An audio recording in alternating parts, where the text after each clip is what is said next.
Chapter 1, Rich Dad, Poor Dad, as narrated by Robert Kiyosaki. I had two fathers, a rich one and a poor one. One was highly educated and intelligent. He had a PhD and completed 4 years of undergraduate work in less than 2 years. He then went on to Stanford University, the University of Chicago, and Northwestern University to do his advanced studies, all on full financial scholarships. The other father never finished the 8th grade. Both men were successful in their careers, working hard all their lives. Both earned substantial incomes. Yet one struggled financially all his life.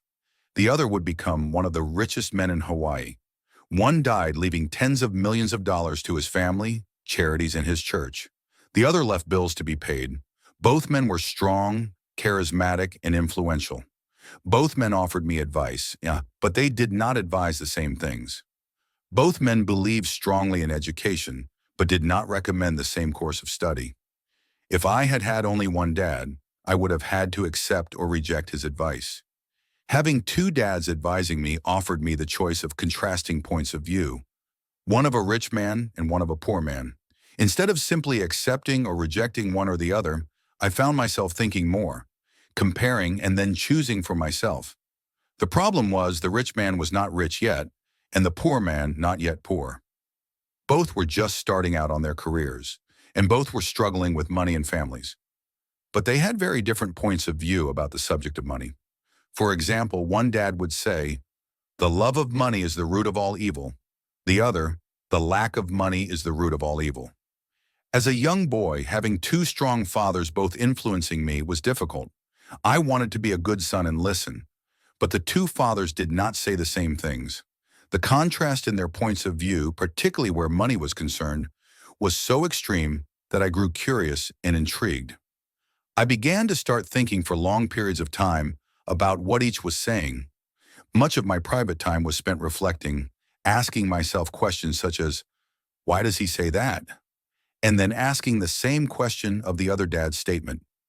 It would have been much easier to simply say, "Yeah, he's right. I agree with that." Or to simply reject the point of view by saying, "The old man doesn't know what he's talking about." Instead, having two dads whom I loved forced me to think and ultimately choose a way of thinking for myself. As a process, choosing for myself turned out to be much more valuable in the long run, rather than simply accepting or rejecting a single point of view. One of the reasons the rich get richer, the poor get poorer, and the middle class struggles in debt is because the subject of money is taught at home, not in school. Most of us learn about money from our parents. So what can a poor parent tell their child about money? They simply say, "Stay in school and study hard." The child may graduate with excellent grades, but with a poor person's financial programming and mindset. It was learned while the child was young. Money is not taught in schools. Schools focus on scholastic and professional skills, but not on financial skills. This explains how smart bankers, doctors, and accountants who earned excellent grades in school may still struggle financially all of their lives. Our staggering national debt is due in large part to highly educated politicians and government officials making financial decisions with little or no training on the subject of money. I often look ahead to the new millennium and wonder what will happen when we have millions of people who will need financial and medical assistance. They will be dependent on their families or the government for financial support. What will happen when Medicare and Social Security run out of money? How will a nation survive if teaching children about money continues to be left to parents, most of whom will be, or already are, poor? Because I had two influential fathers, I learned from both of them. I had to think about each dad's advice, and in doing so, I gained valuable insight into the power and effect of one's thoughts on one's life. For example, one dad had a habit of saying, "I can't afford it." The other dad forbade those words to be used. He insisted I say, "How can I afford it?" One is a statement and the other is a question. One lets you off the hook and the other forces you to think. My soon-to-be rich dad would explain that by automatically saying the words, "I can't afford it," your brain stops working. By asking the question, "How can I afford it?" your brain is put to work. He did not mean buy everything you wanted. He was fanatical about exercising your mind, the most powerful computer in the world. My brain gets stronger every day because I exercise it. The stronger it gets, the more money I can make. He believed that automatically saying I can't afford it was a sign of mental laziness. Although both dads worked hard, I noticed that one dad had a habit of putting his brain to sleep when it came to money matters, and the other had a habit of exercising his brain. The long-term result was that one dad grew stronger financially and the other grew weaker. It is not much different from a person who goes to the gym to exercise on a regular basis versus someone who sits on the couch watching television. Proper physical exercise increases your chances for health, and proper mental exercise increases your chances for wealth. Laziness decreases both health and wealth. My two dads had opposing attitudes in thought. One dad thought that the rich should pay more in taxes to take care of those less fortunate. The other said, taxes punish those who produce and reward those who don't produce. One dad recommended, study hard so you can find a good company to work for. The other recommended, study hard so you can find a good company to buy. One dad said, the reason I'm not rich is because I have you kids. The other said, the reason I must be rich is because I have you kids. One encouraged talking about money and business at the dinner table. The other forbade the subject of money to be discussed over a meal. One said, when it comes to money, play it safe, don't take risks.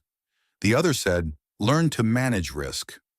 One believed, our home is our largest investment and our greatest asset. The other believed, my house is a liability, and if your house is your largest investment, you're in trouble. Both dads paid their bills on time, yet one paid his bills first, while the other paid his bills last. One dad believed in a company or the government taking care of you and your needs. He was always concerned about pay raises, retirement plans, medical benefits, sick leave, vacation days, and other perks. He was impressed with two of his uncles who joined the military and earned a retirement and entitlement package for life after 20 years of active service. He loved the idea of medical benefits and PX privileges the military provided its retirees. He also loved the tenure system available through the university. The idea of job protection for life and job benefits seemed more important, at times, than the job. He would often say, I've worked hard for the government and I'm entitled to these benefits. The other believed in total financial self-reliance. He spoke out against the entitlement mentality and how it was creating weak and financially needy people. He was emphatic about being financially competent. One dad struggled to save a few dollars. The other simply created investments. One dad taught me how to write an impressive resume so I could find a good job.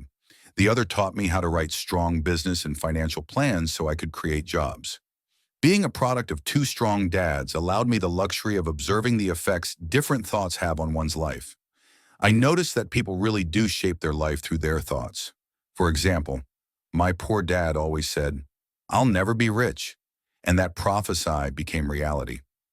My rich dad, on the other hand, always referred to himself as rich. He would say things like, I'm a rich man and rich people don't do this. Even when he was flat broke after a major financial setback, he continued to refer to himself as a rich man. He would cover himself by saying, there is a difference between being poor and being broke. Broke is temporary and poor is eternal. My poor dad would also say, I'm not interested in money, or money doesn't matter. My rich dad always said, money is power. The power of our thoughts may never be measured or appreciated, but it became obvious to me as a young boy to be aware of my thoughts and how I expressed myself. I noticed that my poor dad was poor not because of the amount of money he earned, which was significant, but because of his thoughts and actions. As a young boy, having two fathers, I became acutely aware of being careful which thoughts I chose to adopt as my own. Whom should I listen to, my rich dad or my poor dad? Although both men had tremendous respect for education and learning, they disagreed in what they thought was important to learn. One wanted me to study hard, earn a degree, and get a good job to work for money. He wanted me to study to become a professional, an attorney or an accountant, or to go to business school for my MBA. The other encouraged me to study to be rich, to understand how money works, and to learn how to have it work for me. I don't work for money were words he would repeat over and over. Money works for me. At the age of 9, I decided to listen to and learn from my rich dad about money. In doing so, I chose not to listen to my poor dad, even though he was the one with all the college degrees. A lesson from Robert Frost.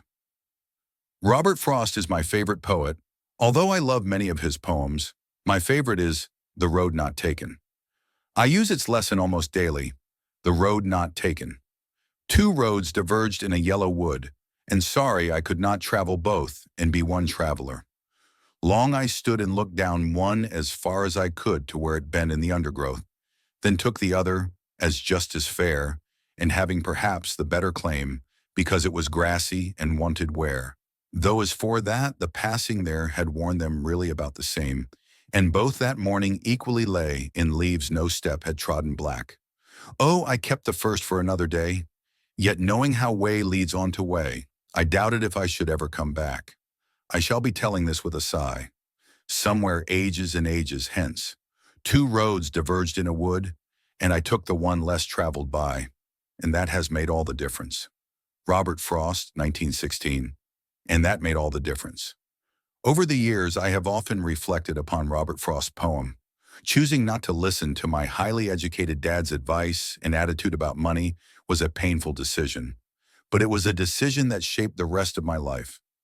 Once I made up my mind whom to listen to, my education about money began. My rich dad taught me over a period of 30 years, until I was age 39. He stopped once he realized that I knew and fully understood what he had been trying to drum into my often thick skull. Money is one form of power, but what is more powerful is financial education. Money comes and goes, but if you have the education about how money works, you gain power over it and can begin building wealth. The reason positive thinking alone does not work is because most people went to school and never learned how money works. So they spend their lives working for money. Because I was only 9 years old when I started, the lessons my rich dad taught me were simple. And when it was all said and done, there were only 6 main lessons, repeated over 30 years. This book is about those 6 lessons, put as simply as possible as my rich dad put forth those lessons to me. The lessons are not meant to be answers, but guideposts. Guideposts that will assist you and your children to grow wealthier no matter what happens in a world of increasing change and uncertainty. Lesson number 1, the rich don't work for money. Lesson number 2, why teach financial literacy? Lesson number 3, mind your own business. Lesson number 4, the history of taxes and the power of corporations. Lesson number 5, the rich invent money. Lesson number 6, work to learn, don't work for money.